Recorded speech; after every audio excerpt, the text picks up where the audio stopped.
Bonjour à tous et bienvenue dans ce Morning Bull Live. Nous sommes le 28 mars 2022. Je suis très content de vous retrouver en ce lundi matin. Alors c'est assez marrant parce que quand on regarde un petit peu les nouvelles du week-end, un peu tout ce qui se passe, j'ai un peu l'impression qu'on était en stand-by. Alors quand on regarde les performances de la semaine dernière, on se dit ouais, c'était pas mal. C'était pas extraordinaire, mais c'était pas mal. Franchement, par rapport à tout ce qui nous tombe sur la figure depuis quelques jours, on pourrait même se dire on est vachement content d'avoir des performances aussi bonnes, un marché qui tient aussi bien. On ressort quand même d'une période assez monstrueuse quand on regarde tout ce qui s'est passé depuis 3 mois. Et là, on arrive à la fin du trimestre, du premier trimestre 2022. Et finalement, les performances sont pas si mauvaises que ça. On a des indices qui sont en baisse de 8-9%, alors qu'il y a encore quelques 10-15 jours, on était dans un bear market. Donc le retournement de situation est assez phénoménal. Et pourtant, quand je regarde globalement la big picture, la photo globale de ce qui se passe, je peux pas m'empêcher de penser que, franchement, pourquoi on est si fort et on est si bien ?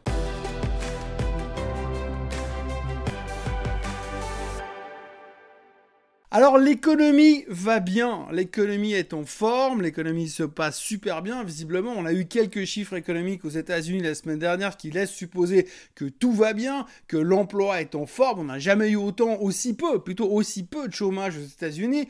On va avoir à la fin de la semaine les non-farm payrolls qui devraient, on espère, être dans la lignée des jobless claims qui étaient excellents jeudi dernier, enfin en tout cas une perception excellente, parce qu'aujourd'hui c'est une question de perception, c'est pas une question de réalité, parce que si on regarde la réalité, c'est tout ce qu'on a déjà intégré.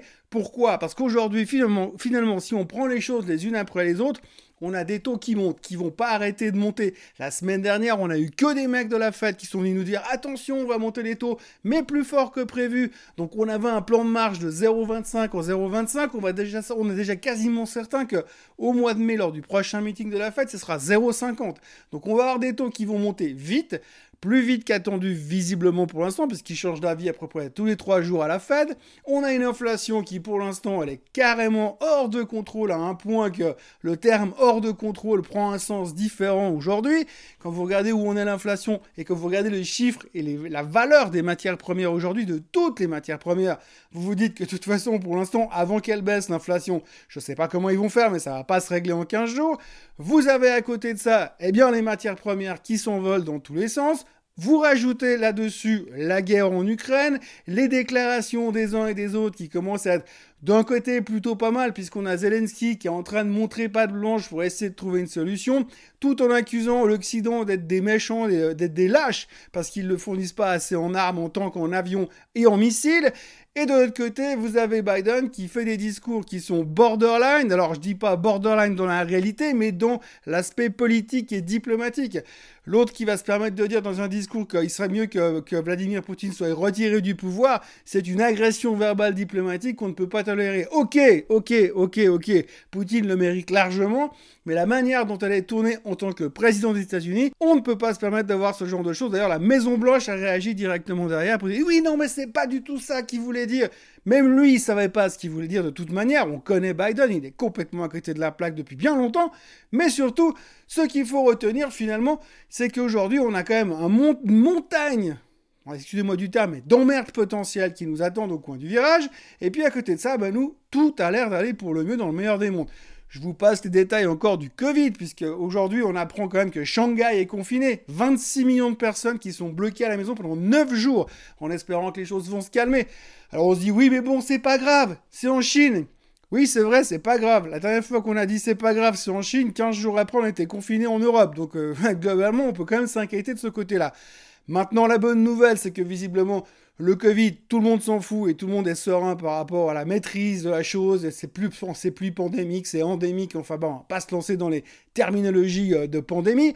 Donc, de ce côté-là, ça a l'air on est vachement rassuré du côté de la Chine. Donc ça va. Et puis de toute façon, même si ça vient chez nous, on pense qu'on va pouvoir le gérer. Et puis dans le pire des cas, on a vu la dernière fois en mars 2020, quand ça s'est mal terminé, le marché il a explosé derrière. Donc du coup, le Covid n'est pas une inquiétude. Donc aujourd'hui, vous avez un marché avec un potentiel, quand on dit vous avez une épée de Damoclès au-dessus de la tête, on n'en a pas une, on en a 5 ou 6 au-dessus de la tête pour l'instant.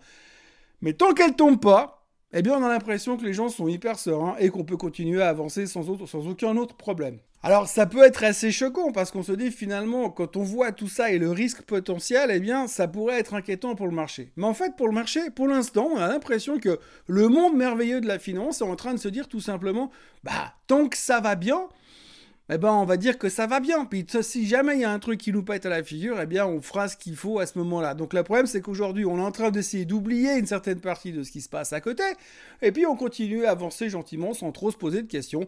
Et donc ce qui fait qu'aujourd'hui on a, bon, ce matin les futurs sont légèrement en baisse, l'Asie est légèrement en hausse du côté chinois et Hong Kong, malgré l'annonce du confinement, et le Japon est légèrement en baisse. Mais globalement, pas de crainte, hein, pas de soucis, pas d'inquiétude. Le reste, eh bien, on regarde un petit peu ce qui se passe entre l'Ukraine et la Russie, comme d'habitude, et les commentaires de Biden. On a un peu l'impression quand même que Biden, il est un petit peu frustré parce qu'il aimerait avoir sa guerre, mais en même temps, s'il prend la guerre contre la Russie, c'est peut-être pas la meilleure à aller chercher là tout de suite.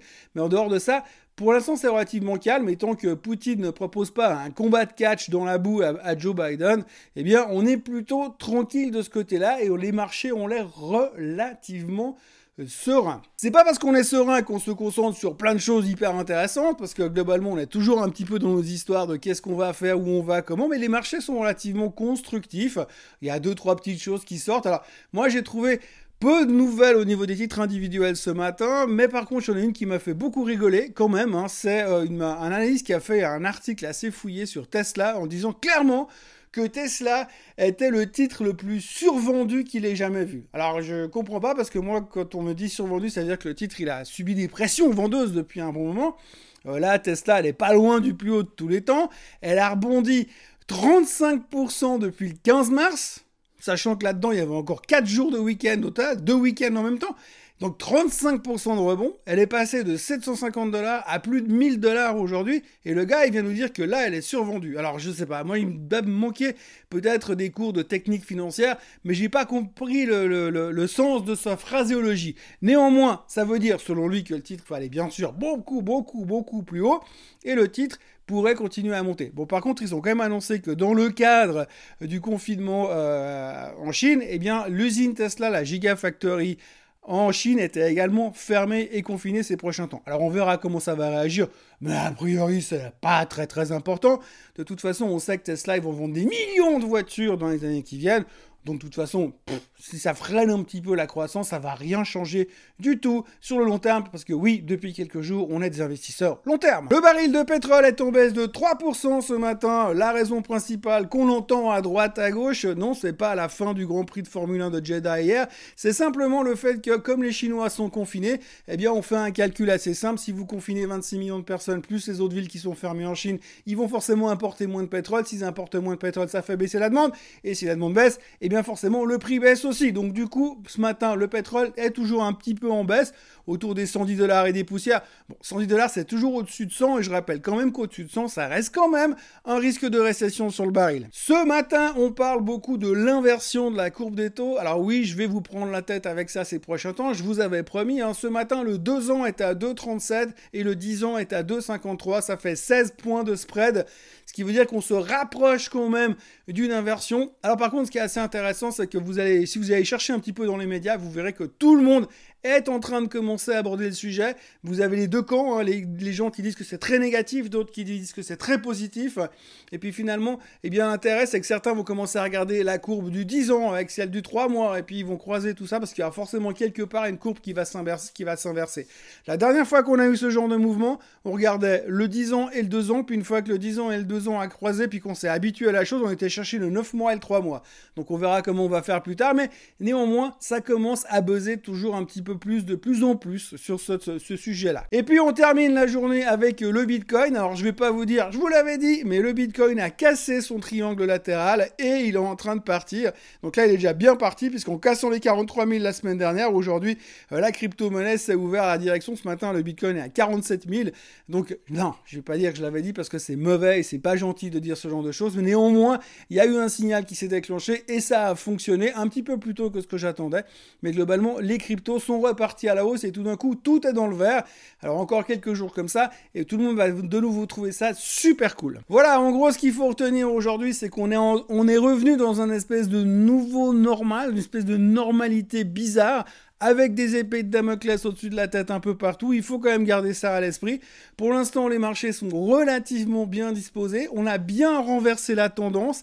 Techniquement, les indices sont quand même pas mal surachetés depuis quelques jours. Il va falloir soit confirmer avec une hausse continue, auquel cas on pourra se dire que bah non, il y a encore du potentiel de hausse et que les surachats sont des faux signaux, ou alors on va avoir un repli pour pouvoir reconstruire derrière. Ce qui est intéressant, c'est que des indices comme le S&P 500 sont repassés au-dessus de leur moyenne mobile des 200 jours, et ça c'est important, c'est quelque chose que les Américains regardent beaucoup, donc ça c'est un signe positif sur le S&P 500.